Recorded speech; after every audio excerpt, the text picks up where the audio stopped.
नमस्कार मंडळी, मी आहे मेधा आणि तुम्ही ट्यून केलं आहे 90.4 ग्रीन FM आणि आपण ऐकतोय डॉक्टर्स रूम हा कार्यक्रम. मंडळी, नुकताच 1 जुलैला डॉक्टर्स डे आपण सगळ्यांनी साजरा केला. हा जो नॅशनल डॉक्टर्स डे आहे तर तो पश्चिम बंगालचे मुख्यमंत्री असणारे डॉक्टर बिधानचंद्र रॉय यांच्या स्मरणार्थ आपल्या भारतीय डॉक्टरांना समर्पित केला जातो. बिधानचंद्र रॉयनी या वैद्यकीय क्षेत्रात खूप मोठं काम करून ठेवलं होतं.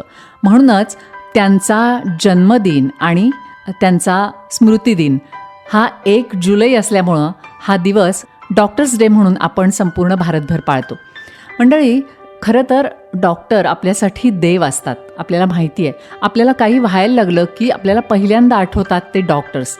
आणि मग ते फॅमिली डॉक्टर्स असतील किंवा वेगवेगळ्या आजारांसाठी वेगवेगळे डॉक्टर आता काम करतात, तर त्यांच्याकडे आपण जातो आणि आपली व्यथा त्यांच्यापुढे मांडतो आणि मग आपल्याला या वेदनातून मुक्ती देण्याचं काम, या वेदना कमी करण्याचं काम हे डॉक्टर्स आपल्यासाठी करत असतात.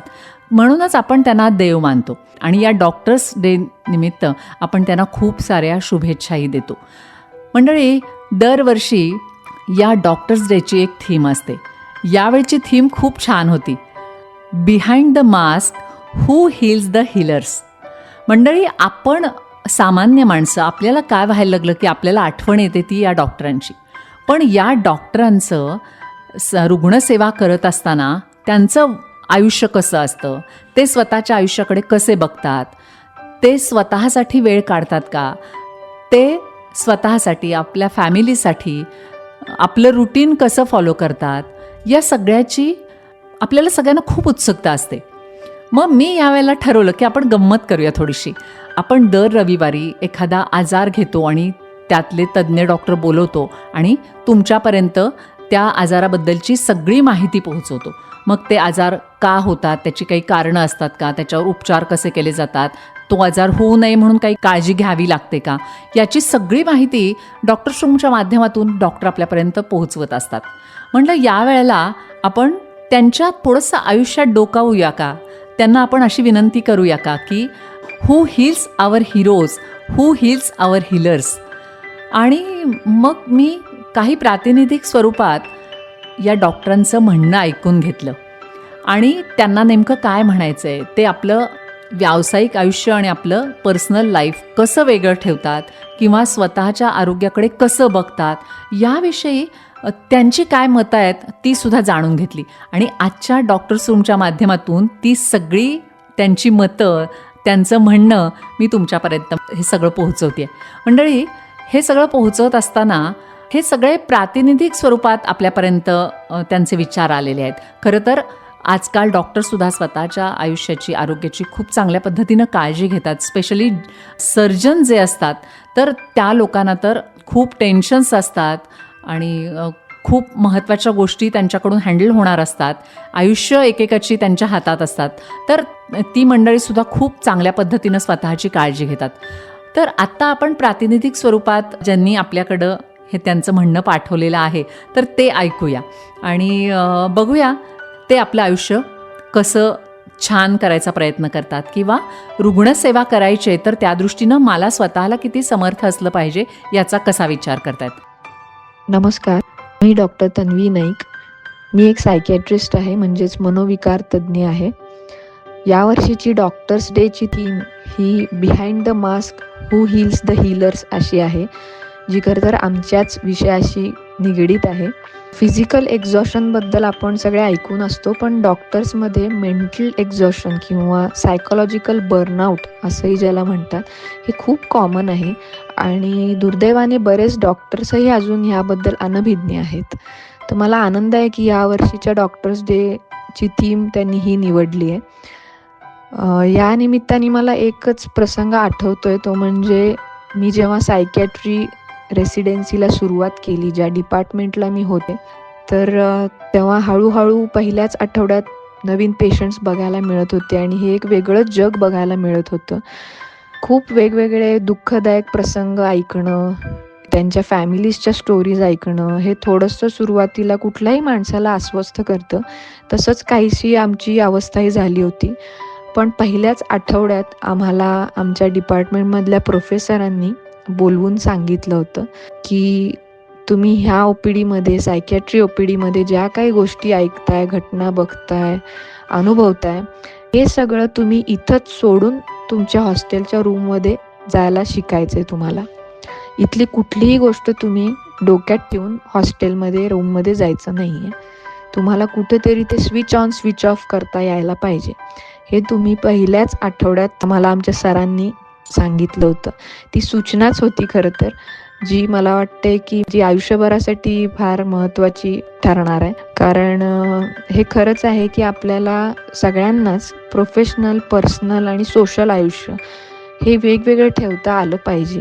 मान्य आहे मला की असं आपण वॉटर टाईट कंपार्टमेंट करू शकत नाही, इतक्या क्लिअर बाउंड्रीज अशा ठेवता येत नाहीत. पण बाउंड्रीज पाळणं हे आपल्याच हातात असतं. त्या आपल्यालाच ठरवायला लागतात, ठेवाव्या लागतात. तर हे कुठेतरी डॉक्टर्सनी करणं खूप गरजेचं आहे. त्यांचा पर्सनल आयुष्यातला वेळ त्यांच्या फॅमिलीबरोबरचा असेल किंवा त्यांचा छंद जोपासण्याचा असेल, व्यायामासाठीचा असेल, तो त्यांनी राखून ठेवणं हे खूप गरजेचं आहे. डॉक्टर्सच्या बाबतीत बऱ्याचदा असं होतं की एखादा प्रोफेशनली जो डॉक्टर असतो तो बऱ्याचदा पर्सनल आयुष्यातही आणि सोशली सुद्धा डॉक्टर म्हणूनच त्याला तो मुखवटा घालून फिरायला लागतं किंवा समाज पण त्याच्याकडे त्याच नजरेने बघतो. त्यामुळं मला वाटतं समाजाची तेवढीच जबाबदारी आहे की त्यांनीही त्या बाउंड्रीजचा सन्मान करणं डॉक्टर्सच्या हे खूप गरजेचं आहे.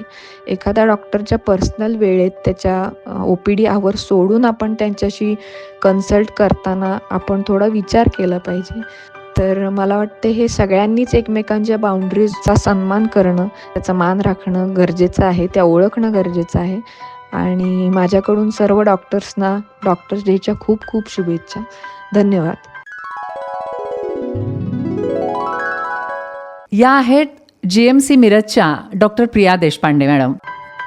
डॉक्टर दिनाच्या समस्त डॉक्टरांना शुभेच्छा. आरोग्य रक्षणाचे काम तुम्ही अहोरात्र करताना तुमच्या स्वतःच्या आरोग्याकडे दुर्लक्ष होता कामा नये असा संदेश यावर्षीच्या डॉक्टर दिनाचा आहे. डॉक्टरांचे सरासरी आयुष्य सर्वसामान्य जनतेपेक्षा साधारण 10 ते 15 वर्ष कमी असते असे काही अभ्यासातून आढळून आले आहे.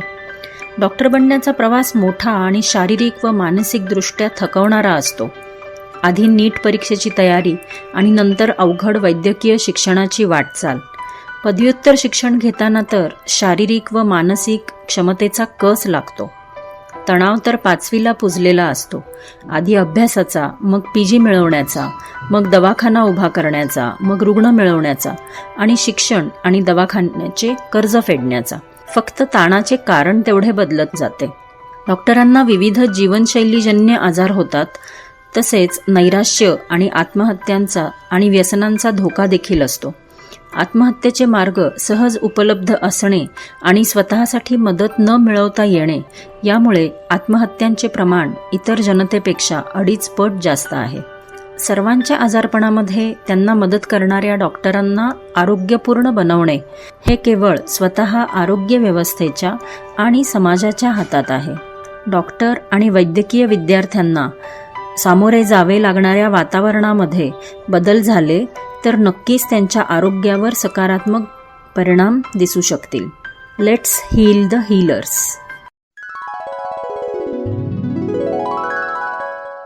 नमस्कार.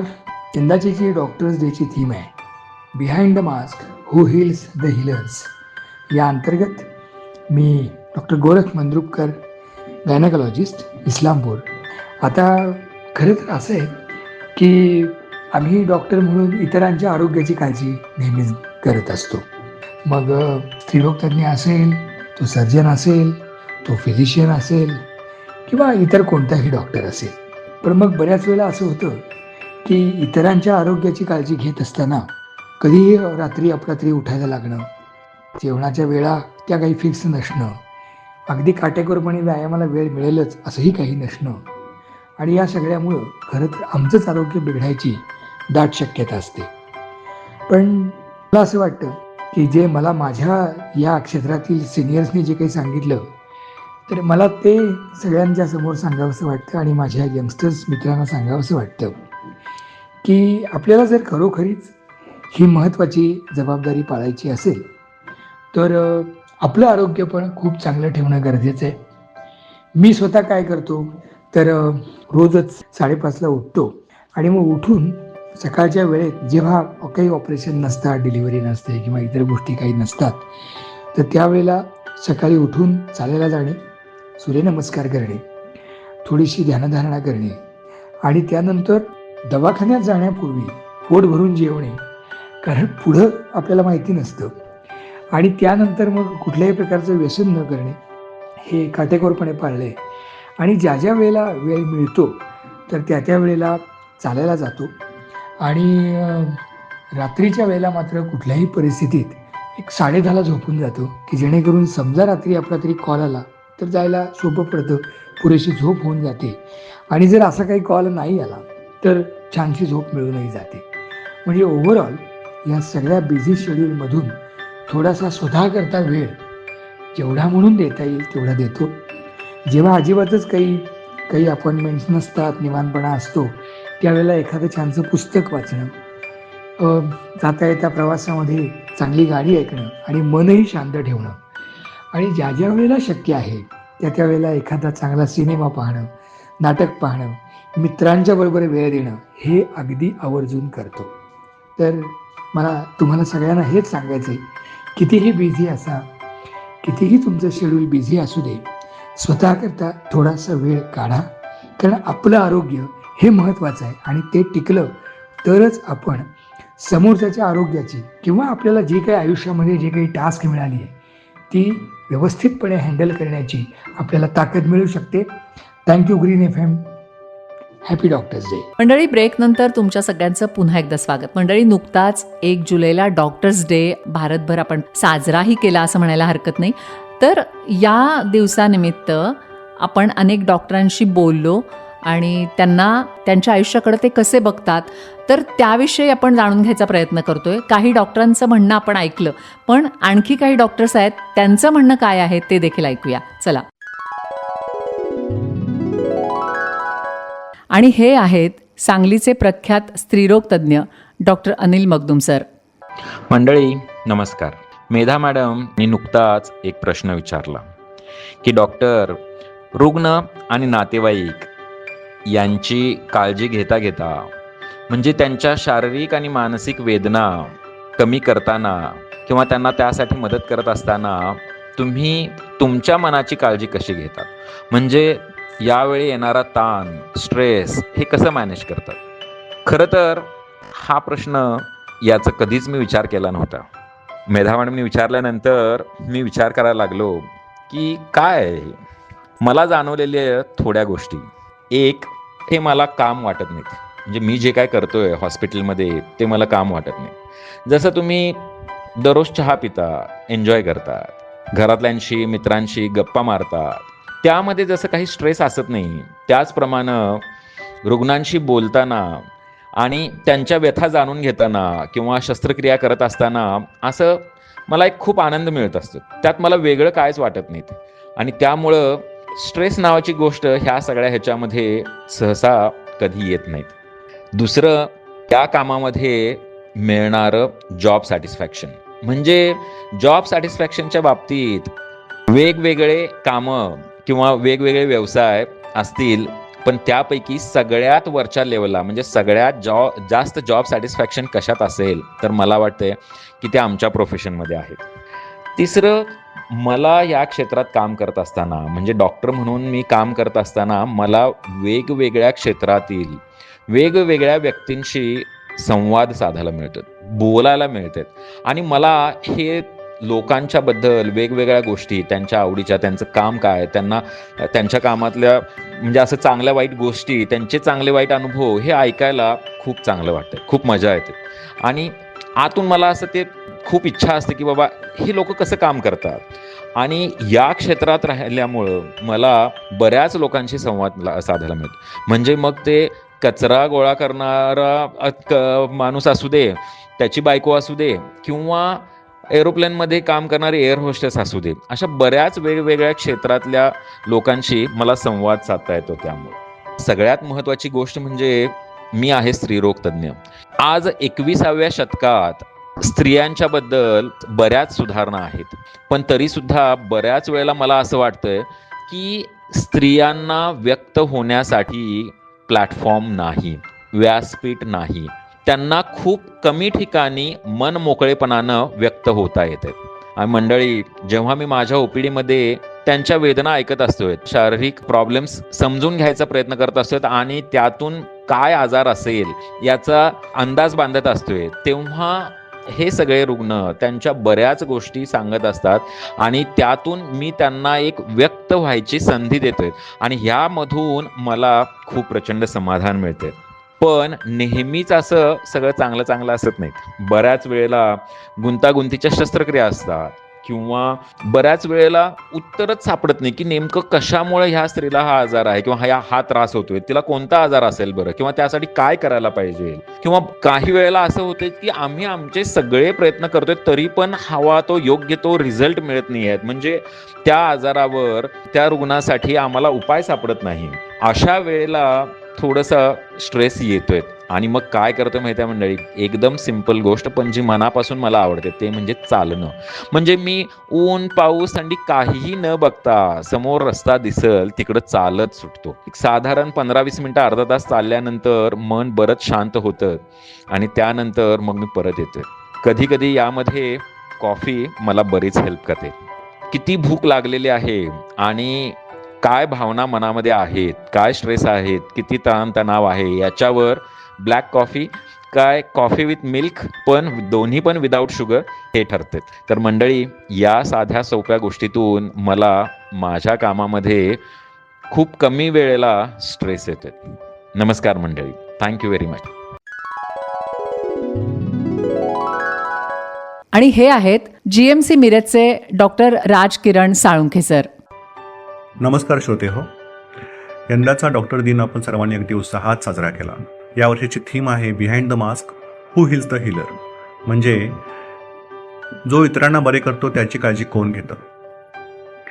या निमित्ताने कोविड काळातील अनेक प्रसंग मला आठवतात. त्या काळात डॉक्टर दिवसरात्र काम करायचे. सततचे काम, संसर्गाची भीती, कुटुंबापासून दूर राहण्याची वेळ, सामाजिक अलिप्तता म्हणजे सोशल आयसोलेशन आणि विरंगुळ्याचा पूर्ण अभाव, या सगळ्याचा परिणाम अनेक डॉक्टरांच्या मनावर होत होता. बाहेरून ते धीर देत होते, पण आतून तेही ताण, थकवा आणि भावनिक ओझे अनुभवत होते. थोडक्यात तेही स्ट्रेसला बळी पडले होते. मानसोपचार तज्ज्ञ म्हणून त्या काळात डॉक्टरांसाठी सामूहिक समुपदेशनाची जबाबदारी पार पाडण्याची संधी मला मिळाली. त्यावेळेस त्यांच्या संवादातून एक गोष्ट प्रकर्षाने जाणवली की डॉक्टरांनाही ऐकून घेणारे, समजून घेणारे आणि आधार देणारे हात हे तितकेच आवश्यक असतात. म्हणूनच या डॉक्टर दिनानिमित्त उपचार करणाऱ्यांच्याही आरोग्याची व मानसिक स्वास्थ्याची काळजी घेण्याचा संकल्प आपण करूया, कारण निरोगी डॉक्टरच निरोगी समाज घडवू शकतात. डॉक्टर मंडळी दिवसरात्र रुग्णांच्या आरोग्याची काळजी घेतात, पण या धावपळीत स्वतःच्या आरोग्याकडेही तितकेच लक्ष देणे आवश्यक आहे. दिवसातील काही मिनिटे, काही क्षण स्वतःसाठी राखून ठेवायला हवेत. दीर्घ श्वसन, काही क्षण शांत बसण्यानेही मनाला नवचैतन्य मिळते. नियमित झोप, संतुलित आहार, रोजचा थोडासा व्यायाम यांना आपल्या दिनचर्येचा अविभाज्य भाग बनवायला हवा. मनातील ताण एकट्याने सहन न करता सहकारी, मित्र किंवा कुटुंबीय यांच्याशी मनमोकळेपणाने संवाद साधून त्यांच्याशी शेअर करायला हवं. गरज वाटल्यास मानसिक आरोग्य तज्ज्ञांची मदत घेण्यास अजिबात संकोच करू नये आणि आपल्या आवडीच्या छंदासाठी आठवड्यातून थोडा वेळ आवर्जून काढायला हवा. संगीत, वाचन, बागकाम किंवा कोणतीही आवड मनाला नवसंजीवनी देत असते. लक्षात ठेवा, स्वतःची काळजी घेणे हा काही स्वार्थ नाही, ती उत्तम रुग्णसेवा देण्यासाठीची पहिली पायरी आहे. निरोगी डॉक्टरच निरोगी समाज घडवू शकतो. धन्यवाद. नमस्कार मंडळी, मी डॉक्टर शिवाजी आलदर, सहाय्यक संचालक कुष्ठरोग विभाग, सांगली. तर आज डॉक्टर दिनाच्या निमित्ताने behind the mask who heal the healers या थीम अंतर्गत मी काही गोष्टी तुम्हाला सांगणार आहेत. तर मी ज्यावेळी डॉक्टर झालो डॉक्टर झाल्यानंतर सरकारी क्षेत्रात काम करत राहिलो. काम करत असताना जी काही लाईफस्टाईल आहे, जसं की सिडेंटरी लाईफस्टाईल जसे या डॉक्टरकीच्या क्षेत्रात येत आहे, सतत बसून काम करणं किंवा बसून पेशंटला तपासणं, तर या गोष्टीमुळे बऱ्याचशा नॉन कम्युनिकेबल डिसीजेस हे डॉक्टरांमध्ये आजकाल दिसून येत आहेत. त्यामध्ये मधुमेह आहे किंवा हायपरटेन्शन आहे, ओबेसिटी आहे, फॅटी लिव्हर आहे. तर या गोष्टींचा मला सुद्धा त्रास झाला आहे. तर मी सुरुवातीच्या काळात डॉक्टरकी ज्यावेळी सुरुवात केली त्यावेळी माझी सेडेंटरी लाईफस्टाईल होती. सुरुवातीला वजन वाढायला लागले, ओबेसिटी यायला लागली. माझा जो आहार होता तो हाय कॅलरी डाएट होता, प्रथिनयुक्त कमी होतं. तर या सगळ्या डाएटमुळे किंवा माझ्या लाईफस्टाईलमुळे मला ओबेसिटीचा त्रास व्हायला लागला. नंतर हायपरटेन्शनचं निदान झालं. मी हायपरटेन्शनचं औषध सुरू केलं. जसं ओबेसिटी वाढत गेलं त्याच्यावरती मी औषध हा पर्याय शोधला. त्याच्यामुळे BP सुरुवातीला कमी झालं, पण वजन वाढणं माझं कमी झालं नाही. त्याचबरोबर मला पुढे अस्थमाचा सुद्धा त्रास सुरू झाला. त्रास इथपर्यंत वाढला की एके दिवशी मी पूर्ण रात्रभर एकही मिनिट झोपलो नाही. तर त्यावेळे मला असं वाटलं की आपल्याला काहीतरी होऊ शकते. त्याच्यानंतर मग मी असा विचार केला की बाबा आपल्या स्वतःच्या लाईफस्टाईलमध्ये काहीतरी चेंज करणं आवश्यक आहे. नेक्स्ट डेपासून मॉर्निंगपासूनच मी वॉकिंगला सुरुवात केली आणि माझ्या आहारामध्ये हळूहळू चेंज करत गेलो. गव्हर्नमेंट मेडिकल कॉलेजचं ग्राउंड आहे, त्या ग्राउंडवरती मला जितकं जमेल जितकं करता येईल असं ब्रिस्क वॉकिंग की ज्यामुळे मला स्वेटिंग होईल अशा पद्धतीने मी वॉकिंग करायला सुरुवात केली. या स्टेजला म्हणजे आज डॉक्टर दिनाच्या निमित्तानं मला सांगायला आवडेल की मी पूर्ण 1 तास मी जॉगिंग करतो. या जॉगिंगमध्ये माझं पूर्णपणे स्वेटिंग होत असतं आणि जे डोपामाइन रिलीज होणार असतं, जे की तुम्हाला एखाद्या ॲडिक्शनपासून म्हणजे दारू पिल्यानंतर किंवा तंबाखू खाल्ल्यानंतर जे तुम्हाला 2 मिनिटासाठी जे डोपामाइन मिळतं हे मला पूर्ण दिवसभरासाठी सकाळच्या वॉकिंगमुळे मला मिळतं. याच्यामुळे मी दिवसभर फ्रेश राहतो. आणि सगळ्यात सांगायला मला हे आवडेल की हे जसं मी मागील 5-6 महिन्यापासून सुरू केलं आणि आत्ता या दिवशी मला सांगायला हे आवडेल की या रनिंगमुळे, या वॉकिंगमुळे आणि केलेल्या आहारामध्ये माझ्या चेंजेसमुळे मला आज पूर्णपणे मी हायपरटेन्शन मुक्त झालो आहे. BPची गोळी नाही आहे किंवा अस्थमासाठी जो मी सुरुवातीला इनहेलर मला सुरू केला होता त्यापासूनही पण पूर्णपणे मुक्तता झालेली आहे. स्वतः फिट असेल तर समाजातील इतर लोकांना फिटनेसबाबत महत्त्व सांगू शकतोय. संध्याकाळी फक्त जास्तीत जास्त माझे म्हणजे अंडे असतात, फळं असतात, त्यानंतर सॅलाड असतं, हे सुरुवातीला हे खात असतो आणि त्याच्यानंतर जे जेवण आपलं म्हणजे भाजी भाकरी आहे तर हे प्रकार खात असतो. जर तुम्ही स्वतःमध्ये सुधारणा केली तर तुमचं पूर्ण कुटुंब त्याच्यामध्ये सुधारणा करताय. याचं उदाहरण म्हणजे मी स्वतःच आहे. जसं मी माझ्या स्वतःच्या लाईफस्टाईलमध्ये सुधारणा केली तशी माझ्या पत्नीने तिच्या आहारामध्ये, लाईफस्टाईलमध्ये सुधारणा करून ती स्वतः आता माझ्यासोबत सकाळी उठून फिरायला येते. त्यानंतर संध्याकाळी परत मुलांना घेऊन GMCच्याच ग्राउंडवरती खेळायला जातो. म्हणजे जे काय आहे की पहिलं असं वाटायचं की संध्याकाळी घरी गेल्यानंतर आराम करूया, जेवण करूया आणि झोपूया, पण आता तशी लाईफस्टाईल माझी राहिलेली नाही मित्रांनो. कारण मी जे सकाळी वॉर्मअप करतो, सायकलिंग करतो, या गोष्टीमुळे जे डोपामाइन रिलीज होते ते दिवसभर माझ्या ब्रेनला किंवा शरीराला ॲक्टिव्ह ठेवते आणि उत्साही ठेवते. त्यामुळं निरुत्साही असा कधीच जाणवत नाही. संध्याकाळी मुलांना दोघंही घेऊन जातो, तासभर मुलं खेळतात. म्हणजेच काय सांगायचं तात्पर्य हे की घरातल्या पुरुषाने जर व्यवस्थित स्वतःमध्ये चेंजेस केले तर त्याचं कुटुंब पूर्णपणे स्वतःमध्ये चेंजेस करतील आणि जेणेकरून ते पूर्ण कुटुंब हॅपी आणि आनंदी राहायला मदत होईल. तर मंडळी, तुम्हाला डॉक्टर दिनाच्या निमित्तानं शुभेच्छा. तुमची प्रकृती जी हेल्थ आहे ती चांगली राहावी आणि त्या चांगली करण्यासाठी तुम्ही सतत प्रयत्न करत राहावं, हीच यामागे सांगण्याचा माझा उद्देश होता. धन्यवाद. नमस्कार, मी डॉक्टर अनिल मडके, छातीरोग विशेषज्ञ, सांगली. रुग्णसेवेतून वेळ काढून स्वतःला हील कसं करता हा तुमचा प्रश्न खरंच कौतुकास्पद आहे. माझ्या बाबतीत बोलायचं झालं तर रुग्णसेवा करताना मला विरंगुळा मिळतो, मला आनंद होतो आणि बरा झालेला रुग्ण हसतमुख चेहऱ्याचा बघताना मला मनोमन खूप आनंद होतो. एखादा रुग्ण जर बरा होत नसेल तर मला उगाच कुरहूर लागून राहते. आता माझ्या हिलिंगबद्दल खरं तर मी खूप नशीबवान आहे, कारण मला माझे कुटुंबीय म्हणजे माझी पत्नी सौ चिरंजीव आशिष आणि आकाश, माझी सून सौ अश्विनी आणि माझा गोड नातू आता जो साधारण 10 महिन्याचा होतोय तो आरुष, यांच्यामध्ये माझा वेळ कसा जातो समजत नाही. मला वाचनाची खूप आवड आहे, त्यामुळं मी नियमितपणे वाचत असतो. लेखनाची आवड आहे. विशेषतः आरोग्य शिक्षण हा माझा श्वास आहे. त्यामुळे श्वास हॉस्पिटलमधून जेव्हा वेळ मिळतो तेव्हा मी लेखन करतो, वाचन करतो, भाषण करतो. यूट्यूबवर भाषणं असतात आणि कधी आमंत्रणं असतील तर सर्वसामान्य व्यक्तींसाठी, डॉक्टरांसाठी, विद्यार्थ्यांसाठी, महिलांसाठी, ज्येष्ठांसाठी, सर्व स्तरातल्या व्यक्तींसाठी आरोग्य सांभाळावं कसं आणि तंदुरुस्त राहावं कसं यावर मी व्याख्यानं देत असतो. आणि त्या व्याख्यानांची तयारी करता करता माझ्या ज्ञानामध्ये, माझ्या माहितीमध्ये खूप भर पडते. मी नवनवीन शिकण्याचा काही प्रयत्न करत असतो आणि त्यामध्ये सुद्धा मला खूप आनंद मिळतो. माझ्या घराभोवती बगीचा आहे, झाडं आहेत. झाडांशी मला गप्पा गोष्टी करायला आवडतात. झाडावरती पक्षी येतात, त्या पक्ष्यांना पाणी आणि नियमितपणे त्यांना धान्य ठेवायचं काम मी करत असतो. काही पक्ष्यांना फळं आवडतात, त्यांच्यासाठी काही फळं आम्ही ठेवतो. आमच्या बगीच्यामध्ये चिकू, सीताफळ, पेरू, रामफळ, आंब्याचं एक झाड अशी झाडं आहेत आणि पपई देखील आहे. या झाडावरची फळं आम्ही प्राधान्याने पक्ष्यांसाठी ठेवतो. तर या सगळ्यामध्ये माझा वेळ कसा जातो मला माहिती नाही. माझी मित्रमंडळी खूप चांगली आहेत आणि त्या मित्रांमध्ये खरं तर मलाच वेळ कमी पडतो. मी मित्रांमध्ये रमून जातो. मला गाणी ऐकायला खूप आवडतात, संगीत आवडतं, नाटकं आवडतात, सिनेमा देखील आवडतो. जेव्हा जेव्हा वेळ मिळतो तेव्हा मी नाटक, सिनेमे बघतो आणि अर्थात गाणी ऐकायला जशी आवडतात तशी गायला देखील आवडतात. यादे सिने संगीत नावाचा आमचा ग्रुप आहे, तर त्यामध्ये आम्ही गाणी गातो, गाणी ऐकतो आणि संगीताबद्दलची माहिती, त्या माहितीची देवाणघेवाण आम्ही करतो. आणि अर्थात श्वास हॉस्पिटलचा माझा स्टाफ हा अत्यंत समंजस आणि रुग्णसेवेला वाहून घेतलेला आहे. त्यामुळे त्यांच्याशी सुद्धा माझा बोलताना वेळ खूप चांगला जातो.